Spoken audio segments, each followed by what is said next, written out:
You were never meant to fit in, and that's exactly why you keep failing when you try. Welcome to Dark Stoic. Today we explore why being built different isn't your curse. It's your greatest weapon. You've spent years trying to shrink yourself, dimming your intensity so others feel comfortable, speaking softer so you don't intimidate, hiding your ambitions so people don't call you arrogant. And what has it given you? Nothing but exhaustion and resentment. You have been apologizing for the very things that make you powerful. The depth they call too much. The silence they call cold. The standards they call impossible. You were never too much. You were simply surrounded by people who were not enough. And that difference you keep trying to hide, it's the only thing that will set you free. Marcus Aurelius wrote, "The object of life is not to be on the side of the majority, but to escape finding oneself in the ranks of the insane." He ruled an empire, yet he understood that following the crowd leads to spiritual death. He knew that the masses move in patterns of comfort, mediocrity, and fear, and he refused to join them. You feel isolated because you see things others refuse to see. You notice the lies people tell themselves. You recognize the games they play. You understand that most conversations are performances, most relationships are transactions, and most people are sleepwalking through existence. This awareness is not a burden. It is a gift wrapped in loneliness. The world has programmed you to believe that being different means being broken. Every institution, every system, every social structure has whispered the same message: conform or suffer. Schools rewarded compliance. Jobs promoted agreement. Relationships demanded you become smaller, softer, less threatening to fragile egos, and somewhere along the way, you started believing that your uniqueness was a defect that needed correction. You are not difficult to understand. You are just surrounded by people who lack depth. They call you complicated because they cannot comprehend someone who thinks beyond the surface. They label you intense because they have never felt anything deeply in their entire lives. Seneca warned, "It is not that we have a short time to live, but that we waste a lot of it."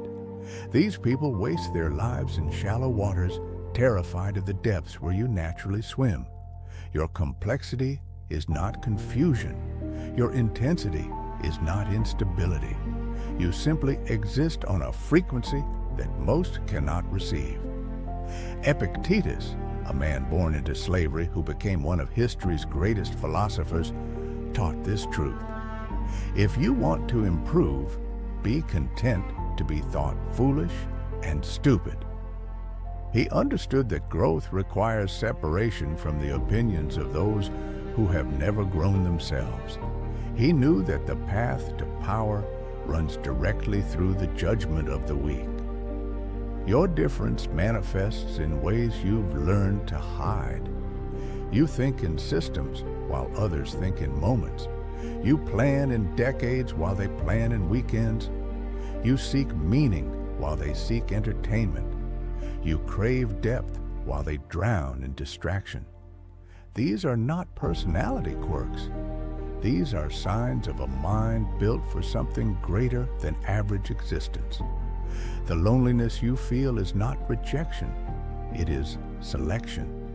Nature is filtering out everything that cannot match your frequency. The friends who left could not handle your evolution. The opportunities that closed were too small for your potential. The relationships that failed were contracts you were never meant to sign. Every ending was a redirection towards something your current self cannot yet imagine. Marcus Aurelius faced this same isolation. As emperor, he was surrounded by thousands, yet understood by almost none. He wrote to himself in private journals because the thoughts in his mind had no audience capable of receiving them. "We all love ourselves more than other people," he observed, "but care more about their opinion than our own." He recognized that seeking validation from those who cannot comprehend you is the ultimate form of self-betrayal. Stop explaining yourself to people who are committed to misunderstanding you. They don't want clarity. They want you to become small enough for them to control. Every time you justify your choices, defend your dreams, or apologize for your standards, you hand your power to those who never deserved it. Seneca declared, "We suffer more in imagination than in reality." The rejection you fear is nothing compared to the death of living as someone you were never meant to be. Their confusion about you is not your problem to solve. Let them wonder. Let them judge. You were not built for their understanding. Your power lives in the same place as your pain. The sensitivity that makes you suffer deeply is the same sensitivity that allows you to perceive what others miss. The overthinking that exhausts you is the same processing power that generates insights beyond normal comprehension. The standards that leave you disappointed are the same standards that will eventually attract excellence into your life. Epictetus taught his students, "No man is free who is not master of himself." This mastery begins with accepting your nature rather than fighting it. You have waged war against yourself for years, trying to amputate the parts that made others uncomfortable. That war ends now. Every trait you have tried to suppress contains dormant power waiting for permission to emerge.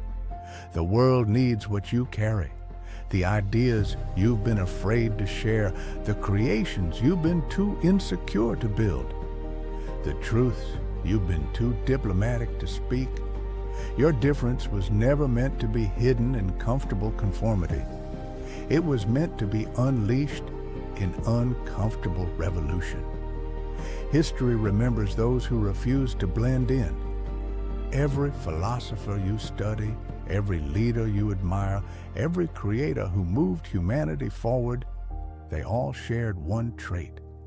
They embraced what made them strange. They weaponized what made them different. They transformed isolation into innovation and rejection into revolution. Marcus Aurelius commanded this: "Waste no more time arguing about what a good man should be. Be one. Stop debating your value. Stop questioning your nature. Stop seeking permission to exist as you were created. The time for self-doubt has expired. The season for hiding has ended. You are entering a new era where your difference becomes your dominance." Seneca issued a warning that echoes through centuries. You act like mortals in all that you fear, and like immortals in all that you desire. Fear has made you shrink. Fear has made you conform. Fear has made you betray the very essence that makes you irreplaceable. But you are not here to survive in fear. You are here to create a life that fear cannot touch. The path forward requires one decision. Will you continue performing normalcy for an audience that will never appreciate your sacrifice? Or will you finally accept that you were built different, think different, feel different, and see different, and that this is not your weakness, but your greatest weapon? Every Stoic master understood this truth. They did not fit their time. They did not match their surroundings.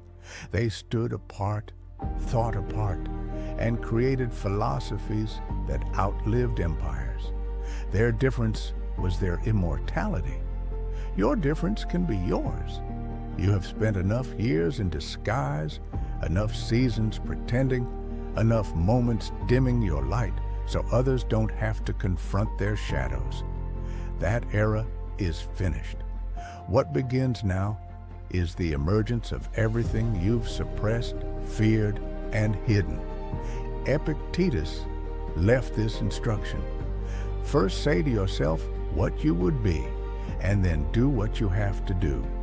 You would be powerful, you would be authentic, you would be unapologetically different. Now do what you have to do to become that vision. The discomfort you feel in normal settings is your soul rejecting a life too small for its purpose. The restlessness you experience in ordinary situations is your potential, demanding extraordinary expression. Trust these signals. They are not malfunctions. They are directions. You were built different, and that difference is not something to overcome. It is something to unleash. It is not your obstacle. It is your power. And the world is waiting for you to finally claim it. That's all for today. Stay dark. Stay stoic. See you in the next one.